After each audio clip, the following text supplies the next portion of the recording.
اس اختلاف کی بنیادی وجہ یہ ہے کہ اس باب میں دونوں طرح کی روایات ملتی ہیں۔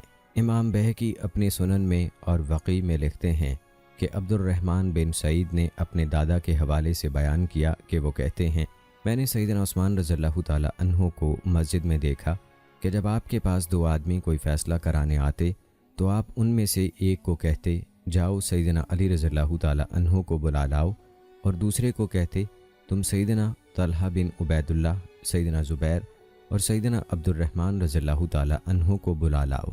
جب وہ تشریف لے آتے تو آپ تنازع کے فریقین سے فرماتے اب بات کرو، پھر ان صحابہ کی طرف متوجہ ہو کر فرماتے تمہارا کیا خیال ہے؟ وہ اپنی رائے کا اظہار فرماتے، اگر ان کی رائے آپ کی رائے کے موافق ہوتی تو اسے نافذ کر دیتے، ورنہ مزید غور و فکر کرتے۔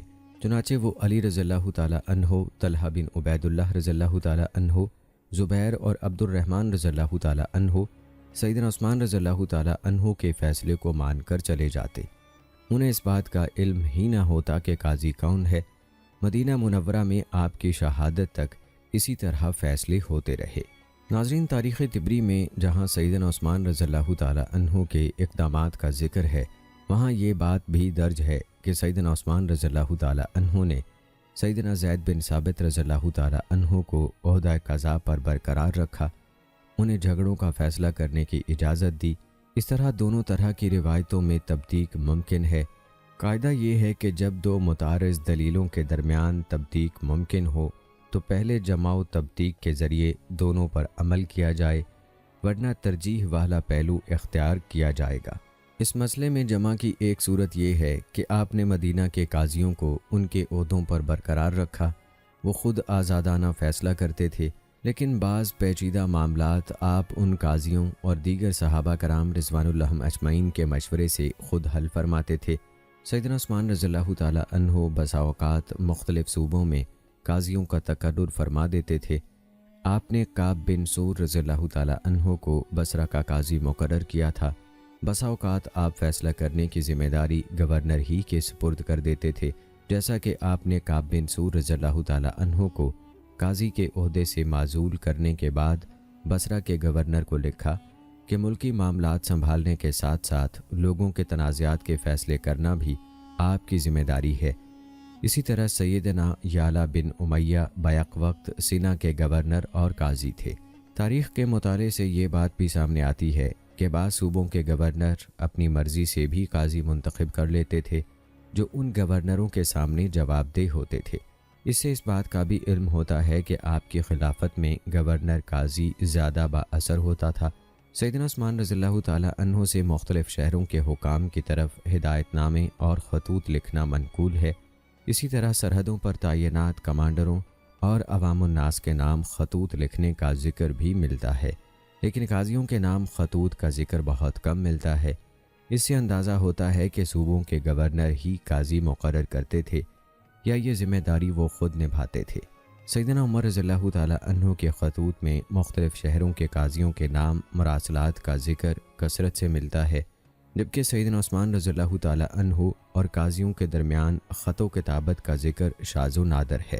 ناظرین، بعض کتب تاریخ میں بتایا گیا ہے کہ آپ نے عدلیہ کے لیے ایک جگہ کا تعین کیا تھا، جیسا کہ ابن عساکر نے بیان کیا ہے کہ سیدنا عباس رضی اللہ تعالی عنہ کے آزاد کردہ غلام ابو صالح کہتے ہیں کہ مجھے سیدنا عباس رضی اللہ تعالی عنہ نے سیدنا عثمان رضی اللہ تعالی عنہ کو بلانے کے لیے بھیجا تو میں ان کے پاس دارالقضا پہنچا۔ اگر یہ بات درست ہے تو پھر سیدنا عثمان رضی اللہ تعالی عنہ ہی وہ پہلے خلیفہ ہیں جنہوں نے سب سے پہلے عدلیہ کے لیے الگ عمارت بنائی۔ آپ سے پہلے دونوں خلفاء مسجد میں بیٹھ کر فیصلے کرتے تھے۔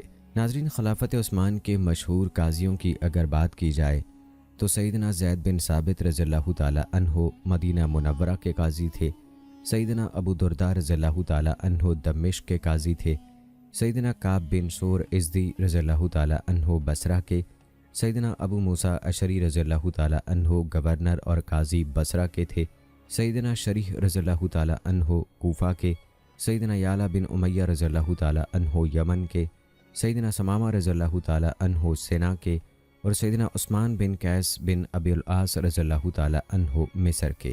سیدنا عثمان رضی اللہ تعالی عنہ نے